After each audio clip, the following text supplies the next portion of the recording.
네, 오늘 함께 은혜 받으실 말씀은 출애굽기 32장입니다. 출애굽기 32장 1절부터 6절까지 있는 말씀입니다.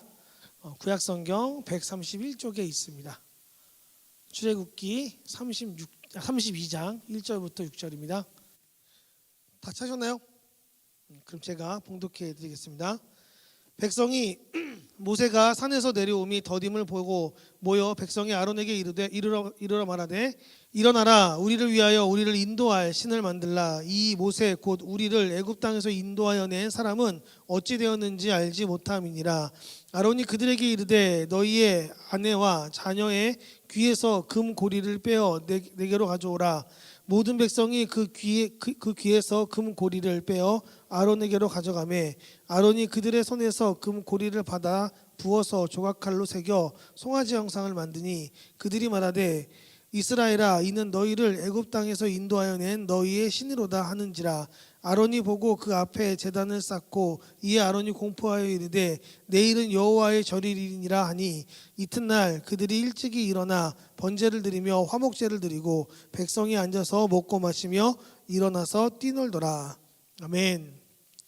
반갑습니다. 저는 오늘 출애굽기 32장 1절부터 6절까지에 있는 말씀으로 아론 우유부단한 리더라는 제목으로 함께 은혜 나누는 시간 가져보려고 합니다.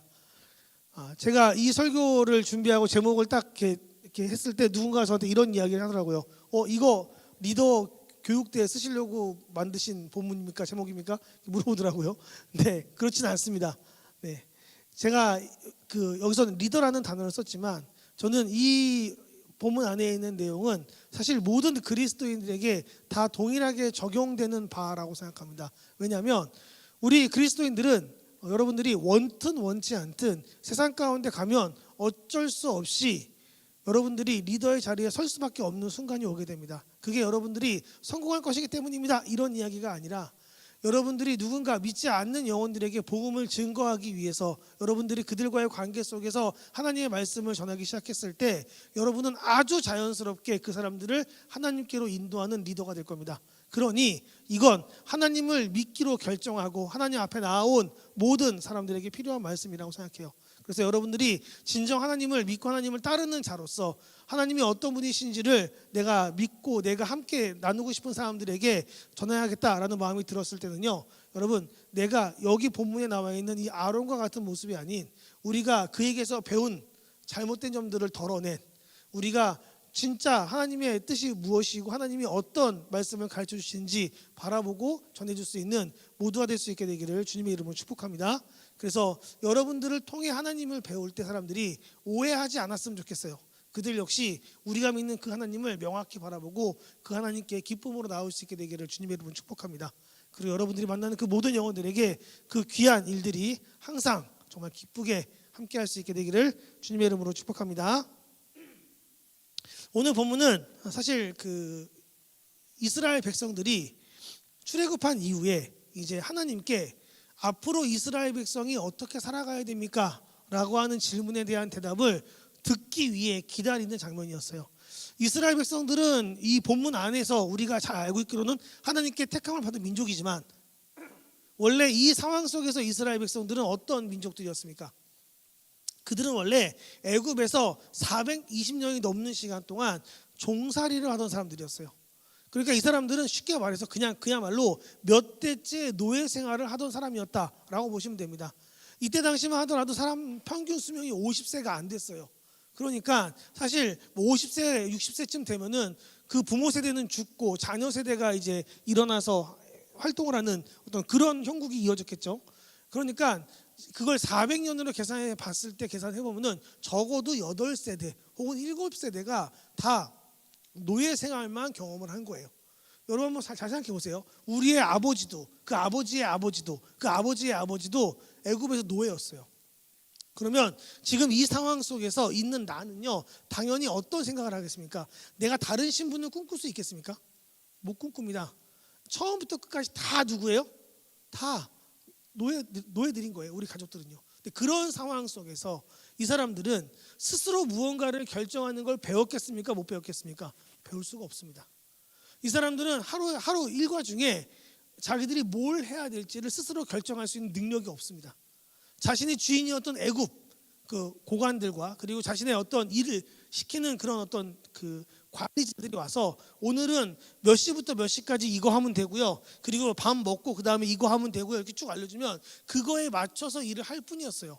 물론 일을 할 때 때로는 너무 많은 일을 줘가지고 이 일을 다 하는 게 너무 벅차요. 너무 힘들어요. 그래도 군소리 없이 했습니다.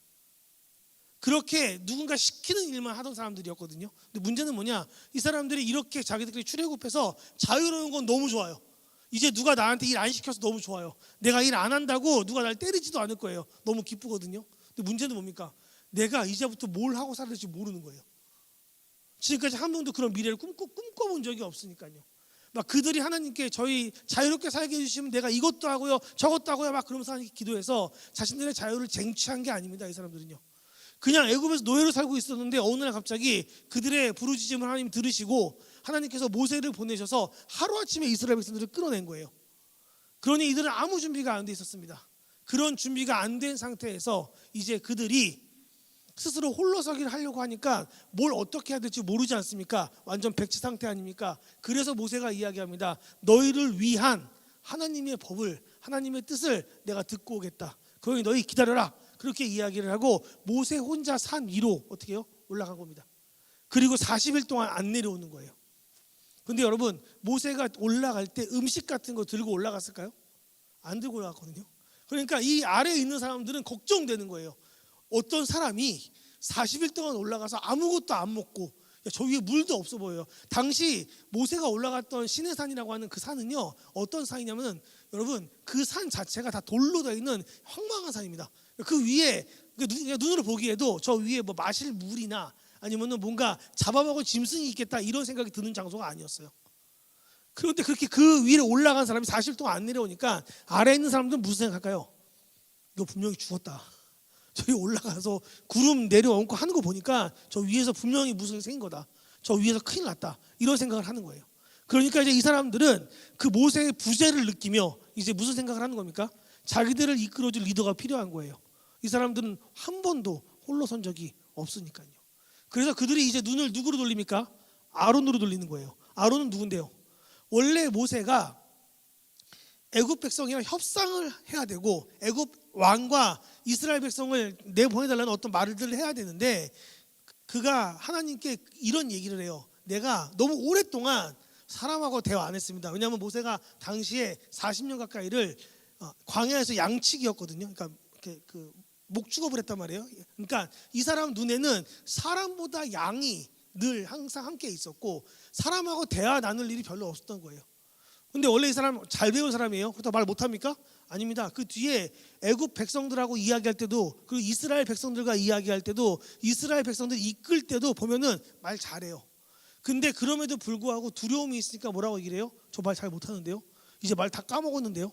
그러니까 제가 가서 어떻게 애굽 왕과 이야기를 하겠습니까? 저 못하겠습니다. 이렇게 얘기하니까 하나님이 뭐라고 그럽니까? 내 형 중에 아론이라고 하는 말 잘하는 형 있지 않냐? 그럼 아론하고 같이 가라 해서 같이 끌려간 사람이에요. 그러니까 아론은 뭐 스스로 부름받는 것도 아니고 어느 날 갑자기 모세가 와서 하나님이 형을 데려다 쓰래. 그러니까 왜? 그러니까 내가 지금 말을 잘 못하는 형 말 잘하잖아. 형이 나 대신 말 좀 해줘봐. 그래서 같이 가서 이제 이 사역이 시작된 거였거든요. 그래서 얼떨결에 리더가 된 겁니다. 혼자 리더가 되고 싶어 리더 된 게 아니고 뭐 마음 먹고 내가 리더가 돼야겠다. 그래서 내가 준비하고 이렇게 리더가 된 사람이 아니었어요. 그런데 모세가 잘 이끌어 나가니까 아론은 마음이 평안했을 거예요. 와, 내 동생 하는 거 보니까 잘하네. 와, 하나님께서 도와주시니까 별걸 다 하네. 이러면서 얼마나 신뢰했겠습니까? 그래서 처음엔 불안했지만 이 동생과 함께 시간을 보내면서 그래도 내가 그의 입술이니까 그래도 내가 그와 함께 하고 있으니까 자신감이 있었을 거예요. 근데 물론 아론이 한 그 모든 얘기는 스스로 만들거나 판단하거나 생각해서 한 얘기는 하나도 없었습니다. 다 뭐예요? 하나님이 모세를 통해 주신 말만 전한 사람이었거든요. 그러니 아론 입장에서도 뭡니까? 자기가 혼자 뭐를 해본 적이 없는 사람이에요. 근데 보세요. 리더도 해본 적이 없는 사람, 백성들도 해본 적이 없는 사람. 근데 백성들이 리더를 보는 거예요. 모세 죽은 것 같은데 어떡하죠? 그럼 원래 아론도 뭐 해야 됩니까? 똑같이 해야 되는 거 아닙니까? 나도 모르겠는데요. 어떡하죠? 그러면 이제 이 백성들은 흩어지게 되겠죠. 그러니 백성들이 엄청난 아우성으로 몰려와서 아론에게 이야기했을 때 아론은 무언가를 할 수밖에 없는 그런 환경에 놓이게 된 겁니다. 그 이야기가 1절에 나옵니다. 우리 1절 함께 읽겠습니다. 백성이 모세가 산에서 내려옴이 더딤을 보고 모여 백성이 아론에게 이르러 말하되 일어나라 우리를 위하여 우리를 인도할 신을 만들라. 이 모세 곧 우리를 애굽 땅에서 인도하여 낸 사람은 어찌 되었는지 알지 못함이니라. 아멘. 저는 여기서 보면서 이 본문을 보면서 그런 생각을 했어요. 상황을 그러면 재밌는 거예요. 아론은 사실 아무 생각 없었어요. 그냥 그 모세를 기다리면서 얘 왜 안 내려와? 그리고 그냥 기다렸던 것 같아요. 그런데 그 기다리고 있는 거처에 느닷없이 사람들이 들이닥칩니다. 백성들이 대표들이 와가지고 아론 잠깐 할 얘기가 있어요. 뭔데요? 그러니까 모세 아무래도 뭔지 생긴 것 같아요. 모세한테 무슨 일이 생겼으니까 우리를 이끌어줄 사람이 없는데 당신이 좀 우리를 이끌어줘야 되는데 이 사람의 리더십을 믿을 수 없는 겁니다. 자기들도 잘 알아요. 이 사람 입에서 나온 이야기는 다 모세가 시킨 거라는 걸. 그러니 어떻게 해요? 네가 우리를 이끌어주세요가 아니라 이렇게 이야기를 합니다. 우리를 인도하여 낼 신을 좀 만들어 달라고요. 이때 당시에는 한 민족의 흥망성쇠를 누가 결정합니까? 신이 결정한다고 믿었던 세대예요. 여러분 애굽이 왜 강대한 국가라고 그렇게 사람들한테 칭송을 받았냐면 애굽엔 신이 많았거든요. 애굽은 딱 보고 있다가 뭔가 자신들의 삶을 윤택하게 해준다? 그래 보이는 것들은 다 우상으로 바꿔서 신으로 이름을 붙여버렸습니다. 그래서 나일강도 그들의 신이었고 거기서 있는 개구리도 그들의 신이었고 심지어 파리까지도 그들의 신이었어요. 그래서 그런 식으로 이름을 붙여서 어떻게 해요? 우리는 이렇게 여러 신들이 이 한 나라를 위해 그렇게 노력하고 있다. 물론 그들에게 절대신 같은 아주 지고한 신 하나는 있겠죠. 예를 들면 태양신 라 같은 거요. 그런 건 그들이 숭배하겠지만 그 신뿐만이 아니라 수많은 하위 신들이 이 땅을 보호하고 있다. 이게 애굽이 가지고 있던 생각이었거든요. 근데 이스라엘 백성들은요, 자기들을 인도한 신이 누군지 압니다. 모세가 늘 이야기하는 여호와 하나님. 근데 문제는 뭐예요? 그 여호와 하나님을 눈으로 본 적이 없습니다. 그리고 그 여호와 하나님이 자기에게 어떤 명령을 내리는지도 들은 적이 한 번도 없어요. 그 명령은 누가 전해줬어요? 오직 모세만이. 모세가 어느 날 가서 기도하다 하나님께 음성을 들어요. 와서 이야기하는 겁니다. 하나님이 가자고 합니다. 사람은 처음에 의심해요. 그 진짜 하나님이 얘기한 거 맞아? 근데 희한하게 모세가 이야기할 때마다 말도 안 되는 일이 벌어지는 거예요. 애굽엔 10가지 재앙이 내렸고 갑자기 불기둥과 구름기둥이 따라다니고 홍해가 갈라지고 이런 것들을 보면 사람들이 무슨 마음이 되겠습니까? 진짜 여호와께서 우리를 보호하시는구나. 누굴 통해서요? 모세를 통해서요. 그러니 자기들이 하나님의 뜻을 잘 알지 못하지만 모세 이야기만 잘 들으면 되는 겁니다. 왜요? 모세는 하나님의 뜻을 가지고 오는 사람이니까요. 근데 문제는 그 모세가 없어진 이후에 그 신과 접촉점 자체가 사라진 거예요. 그러니까 어떻게 합니까? 불안하니까 모세가 섬기는 신은 우리가 만날 수 없을 것 같으니 어떻게 하자고 이야기하는 거예요? 내가 아론아 네가 좀 신을 만들어줘. 우리가 좀 섬길 수 있는 신을 좀 만들어줘. 그렇게 이야기를 하는 거예요.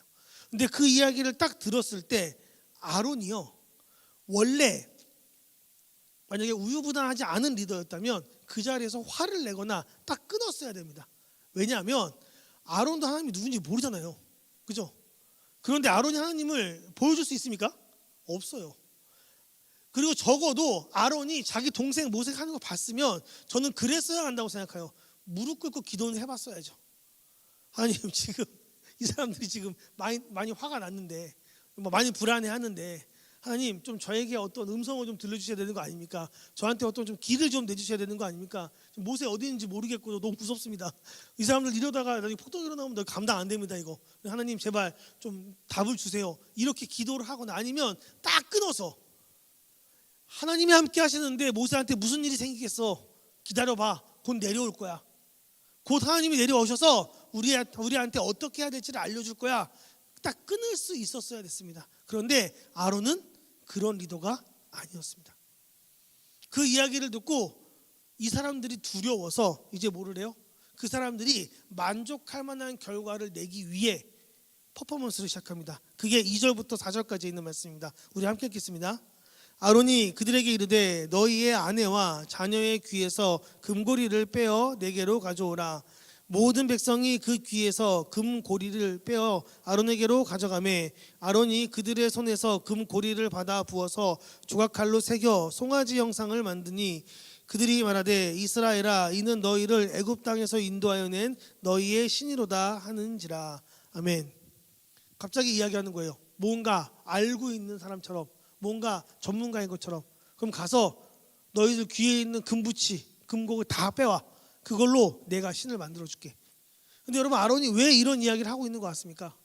그리고 그 뒤에 보면 아론이 정말로 신을 만들어내거든요. 근데 아론이 왜 그런 행동을 하는 것 같습니까? 갑자기 미쳐서요? 아닙니다. 아론이 이런 행동을 하는 것은 사실 아론이 보고 배운 애굽에서의 삶 때문에 그렇습니다. 당시 애굽은요, 그렇게 신으로 될 만한 존재가 만들어지면 그걸 형상화해서 항상 우상처럼 만들어 놨어요. 그리고 그 우상을 섬기는 신전을 따로 만들고 그 우상을 섬기는 방법들을 만들어서 사람들로 하여금 그 신상 앞에 절하게 하고 그 신상을 섬기며 그게 곧 그 신을 섬기는 일이라고 믿게 만들었어요. 왜냐하면 여러분, 그렇게 해야 사람들이 눈에 보이는 게 있어야 뭘 해요? 자기가 뭘 믿고 있다고 믿을 것 아닙니까? 그게 당시 애굽 사람들이 신을 섬기던 방식이었거든요. 그런데 이 아론이 거기서 착안을 한 거예요. 아, 지금 이스라엘 백성들이 불안해하는 이유는 눈에 보이는 하나님이 없어서다. 그러니까 내가 하나님의 형상을 만들어야겠다. 근데 이게 얼마나 어리석은 생각이냐면 지금 모세가 40일 동안 시내산에 올라가서 하나님께 율법을 받을 때 하나님 뭐라고 이야기하십니까? 나 외에는 다른 신을 섬기지 말고 두 번째 계명이 뭐예요? 내 형상을 만들지 말라는 겁니다. 왜냐하면 여러분, 하나님이 이 땅에 있는 모든 피조물들을 다 창조하셨거든요. 그런데 그것들을 창조하실 때 그 안에 하나님이라고 할 만한 것이 있습니까? 없습니다. 하나님이 만드신 피조물일 뿐인 거지 그 어떤 생물도, 그 어떤 동물도, 그 어떤 존재도 하나님의 영광을 온전히 드러낼 수 있는 건 없는 거예요. 그러니 하나님은 그런 것들을 만들지 말라라고 이야기하세요. 왜냐하면 그거는 근본적으로 하나님과 다르니까요. 그리고 또 다른 이유가 하나 더 있습니다. 여러분, 왜 세상 사람들이 우상을 만들까요? 왜 눈에 보이는 신상을 그렇게 중요하게 여길까요? 저는 이렇게 생각합니다. 여러분, 우상은요, 우리가 다룰 수 있기에 우상이 되는 겁니다. 무슨 이야기냐면 이런 거예요. 만약에 하나님이 우리 눈에 안 보이시니까 우리는 하나님께 기도하고 하나님께 나아갈 뿐이지만 그 하나님을 내 마음대로 좌지우지할 수 있습니까? 없어요. 왜냐하면 그 하나님은 눈에 보이지 않지 않습니까? 그러니 그분이 어떻게 내가 하는 거에 따라 반응하는지 내 마음대로 움직일 수도 없고 내 마음대로 조작할 수가 없어요. 그래서 하나님은 하나님이신 겁니다. 그래서 우리가 늘 어떻게 해요? 하나님을 조작하려고 하지 않고 하나님의 뜻 가운데 나를 맞추는 일을 하지 않습니까? 여러분들 왜 기도하세요? 하나님의 뜻을 바꾸려고요? 굉장히 어리석은 기도입니다. 하나님의 뜻을 바꾸시겠습니까? 여러분 잘 생각해 보세요. 하나님이 만약에 누군가의 기도를 들으셔서 자신의 뜻을 바꾸시는 분이라면 여러분, 하나님 진짜 무서운 분입니다. 원래 하나님께서 나에게 하신 약속이 있는데 다른 누군가의 기도 때문에 그분의 마음이 바뀔 수도 있는 거 아닙니까? 그러면 여러분, 그때부터 우리가 드리는 기도는요, 누군가에게는 재앙이 되는 거예요. 그러면 그렇게 수시로 바뀌는 하나님의 마음을 우리가 만약에 본다면 우리가 그 하나님을 하나님으로 인정할 수 있겠습니까? 안 돼요. 정말 무섭습니다, 그거는. 그래서 하나님은요, 형상으로도 만들지 말고 하나님은 우상처럼 움직이면 안 되는 겁니다. 실제로 이스라엘 역사 가운데 그런 사건이 한번 일어난 적이 있었어요. 언제였냐면 사무엘 때요. 사무엘이 아직 그 사사가 되기 이전에, 그 이전의 사사가 누구였냐면 엘리 대제사장이었거든요. 근데 그 엘리 대제사장에는 두 명의 아들이 있었습니다. 홈니와 비나스. 근데 이 두 명은 뭐 하는 아들이었냐?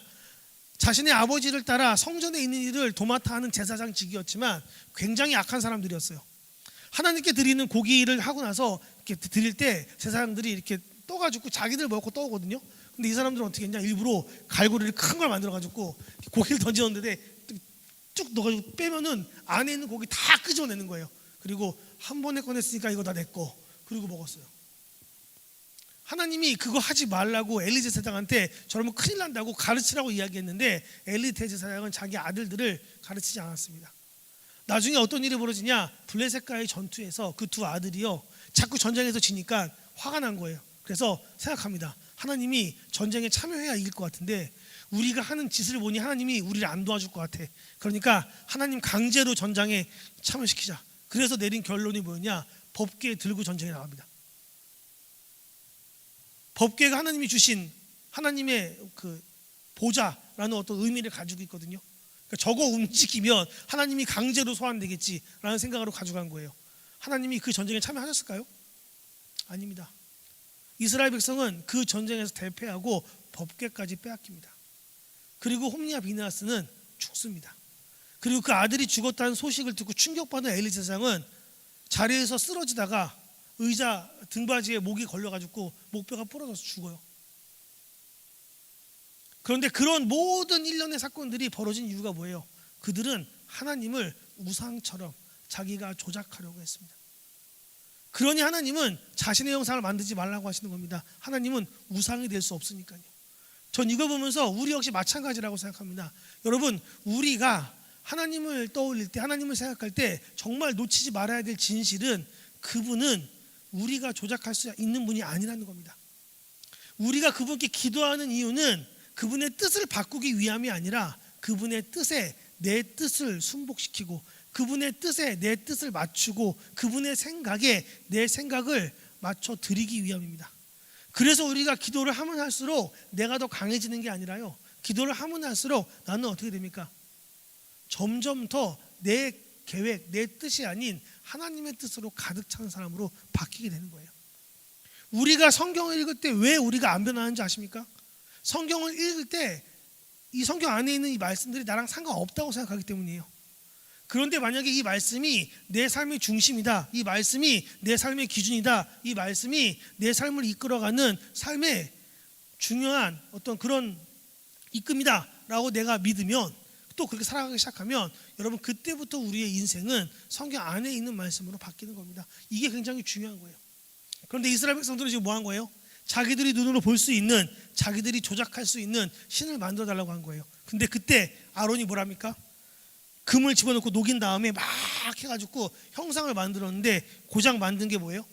송아지입니다. 이거 어디 있던 거예요? 애굽에서 힘을 상징하던 우상이에요. 그러니까 이 사람들은 지금 애굽에서 늘 봐왔던 걸 가지고 뭐 하는 거예요? 백성들에게 보여주면서 이야기하는 겁니다. 이게 너희를 인도해낸 신이야. 저는 이거 보면서 그런 생각했어요. 진짜 미련하다고. 왜냐하면 이미 하나님께서 10가지 재앙을 주시면서 애굽에 있는 우상들 다 심판하는 거 보여주셨잖아요. 그것에서 하나도 신이라고 부를 만한 것이 없다는 걸 보여주지 않으셨습니까? 애굽이 자신들을 안전하게 보호해주고 있다고 믿는 거, 자신들의 풍요를 보장한다고 믿었던 그 모든 것들을 하나님이 다 문제 있게 만드시면서 보여주지 않으셨습니까? 사실 내가 참았던 거야. 사실 내가 이스라엘 백성 너희 때문에 애굽에게 기회를 줬던 거야. 저거 다 내가 허락했기 때문에 저들에게 풍요를 갖다 주는 거지. 내가 마음만 먹으면 저거 언제든지 다 재앙으로 뒤집을 수 있다. 그게 하나님의 뜻 아니었습니까? 그런데 이스라엘 백성들은 지금 그거를, 그때의 의미를 다 까먹었습니다. 그리고 그들은 그저 그 눈앞에 있는 그 형상을 보면서 이렇게 이야기하는 거예요. 너희를 인도하여 낸 누구라고요? 하나님이시다. 여기 신이라고 나와 있는데 정확히 원어에는 엘로힘, 하나님을 뜻하는 단어가 쓰여 있습니다. 그리고 그렇게 그 우상이 만들어졌을 때 그들이 어떤 행동을 합니까? 5절부터 6절입니다. 우리 함께 읽겠습니다. 아론이 보고 그 앞에 제단을 쌓고 이에 아론이 공포하여 이르되 내일은 여호와의 절이리라 하니 이튿날 그들이 일찍이 일어나 번제를 드리며 화목제를 드리고 백성이 앉아서 먹고 마시며 일어나서 뛰놀더라. 아멘.